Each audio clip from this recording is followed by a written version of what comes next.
pembacaan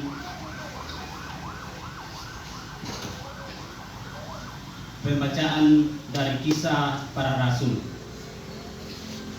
Hai Theophilus, dalam bukuku yang pertama, aku menulis tentang segala sesuatu yang dikerjakan dan diajarkan Yesus sampai pada hari Ia terangkat.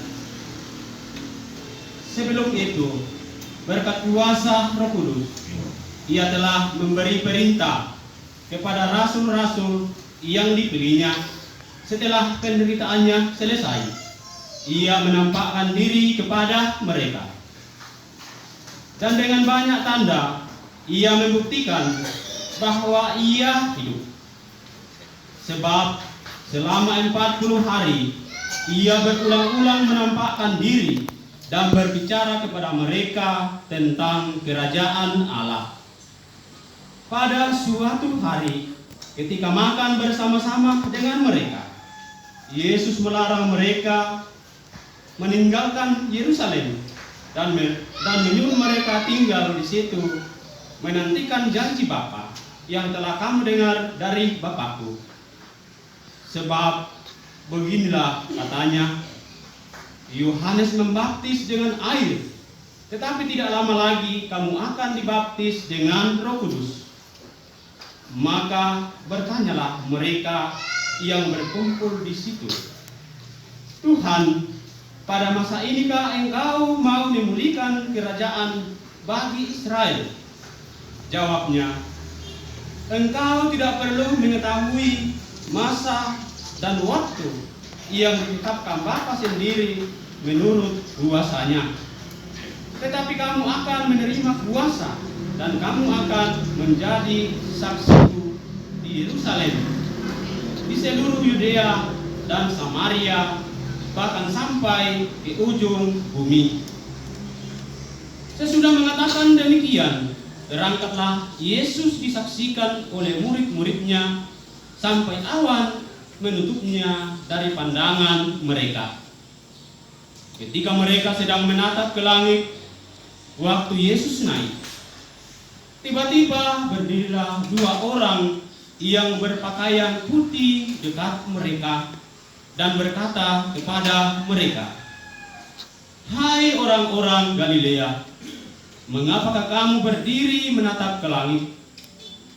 Yesus yang terangkat ke surga meninggalkan kamu ini akan datang kembali dengan cara yang sama seperti kamu lihat Dia naik ke surga.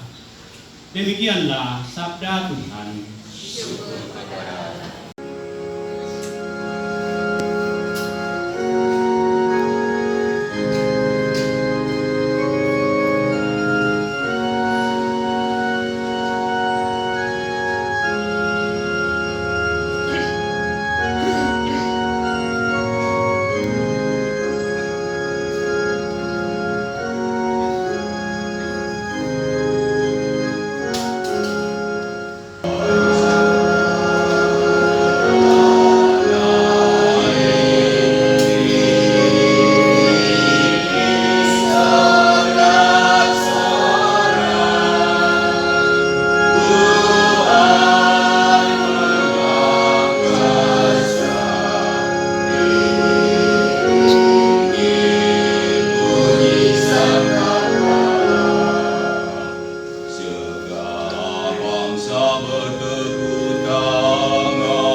dari surat Rasul Paulus kepada jemaat di Efesus.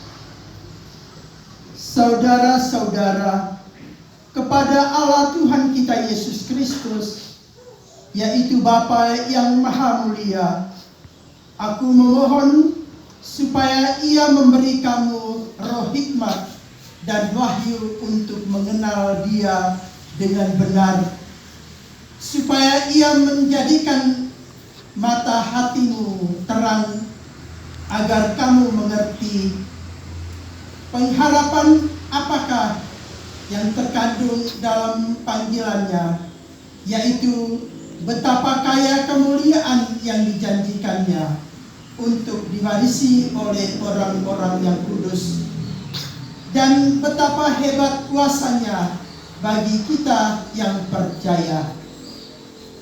Kekuatan itu sesuai dengan daya kuasa Allah yang bekerja dalam Kristus, yakni kuasa yang membangkitkan Kristus dari antara orang mati dan mendudukkan Dia di sebelah kanan Allah dalam surga. Di situ Kristus jauh lebih tinggi dari segala pemerintahan dan penguasa, kekuasaan dan kerajaan, serta tiap-tiap nama yang dapat disebut, bukan hanya di dunia ini, melainkan juga di dunia yang akan datang. Segala sesuatu telah diletakkannya di bawah kaki Kristus, dan Dia telah diberikan Allah kepada jemaat sebagai kepala dari segala yang ada. Jemaat itulah tubuhnya, yaitu kepenuhan dirinya yang memenuhi semua dan segala sesuatu. Demikianlah sabda Tuhan.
Inilah Injil suci menurut Matius. Dimuliakanlah Tuhan. Sesudah Yesus bangkit dari antara orang mati, ke-11 murid berangkat ke Galilea, ke bukit yang telah ditunjukkan Yesus kepada mereka. Ketika melihat Dia, mereka menyembahnya, tetapi beberapa ragu-ragu. Yesus mendekati mereka dan berkata, "Kepada-Aku telah diberikan segala kuasa di surga dan di bumi. Karena itu pergilah, jadikanlah semua bangsa muridku, dan baptislah mereka dalam nama Bapa dan Anak dan Roh Kudus. Dan ajarlah mereka melakukan segala sesuatu yang telah Kuperintahkan kepadamu. Dan ketahuilah, Aku menyertai kamu senantiasa sampai akhir zaman." Demikianlah sabda Tuhan. Terpujilah Kristus. Dari rekan muda dan adik-adik sekalian yang terkasih dalam Tuhan, salam. Dalam perayaan kita Hari Raya Kenaikan Tuhan, kita mendengarkan bacaan-bacaan seputar dan berkisah tentang kenaikan Tuhan itu sendiri, dengan pesan-pesan yang disampaikan Tuhan sebelum meninggalkan para murid. Tentu saja tugas yang diberikan kepada para murid tidaklah mudah, karena mereka harus menyampaikan dan mewartakan Tuhan yang telah bangkit ke berbagai tempat, ke berbagai daerah. Karena mewartakan Tuhan, para murid yang lain juga mengalami suasana dan situasi itu, sehingga kita harus katakan tidak mudahlah mewartakan apa yang diminta oleh Tuhan.